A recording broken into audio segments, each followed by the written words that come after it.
रायगड जिल्ह्यात मराठा खुल्या प्रवर्गातील नागरिकांच्या सर्वेक्षणाला सुरुवात होऊन ती अंतिम टप्प्यात आली असताना माहिती घेण्यासाठी गेलेल्या महिला शिक्षिकेवर अलिबाग नगरपालिका हद्दीतील श्रीबाग येथे एका मातेफिरूने कोयत्याने हल्ला करण्याचा प्रयत्न केला। माहिती घेणारी महिला शिक्षिका पळाली म्हणून कसाबसा तिचा जीव वाचला। या वृत्ताला नगरपालिका प्रशासनाने दुजोरा दिलाय। या प्रकरणी पोलिसात कोणतीही तक्रार दाखल झालेली नाही। सध्या मराठा समाजाचे मागासलेपण तपासण्यासाठी राज्यभर मराठा व खुल्या प्रवर्गातील कुटुंबाचे 31 जानेवारी पर्यंत सर्वेक्षण सुरू आहे। सर्वेक्षणासाठी रायगड जिल्ह्यातील ग्रामसेवक, शिक्षक व अंगणवाडी सेविका कर्मचाऱ्यांची नियुक्ती करण्यात आली आहे। 31 जानेवारी शेवटची तारीख असल्याने माहिती घेणाऱ्या महिला शिक्षकांची तारांबळ उडते। त्यामुळे या शिक्षिका रात्रीही सर्वेक्षणाचे काम करत आहेत। सोबतीला पती, शाळेतील शिपाई अथवा मुलगा असतो।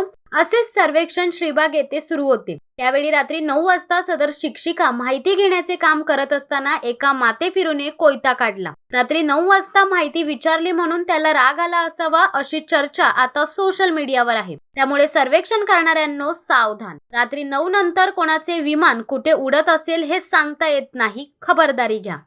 शिवसत्ता टाइम्ससाठी अमोल कुमार जैन, अलिबाग। दे धडक बेधडक वृत्त देणाऱ्या आपल्या शिवसत्ता टाइम्स न्यूज चॅनलला लाल बटन दाबून सबस्क्राईब करा आणि बेल आयकॉनला क्लिक करायला विसरू नका।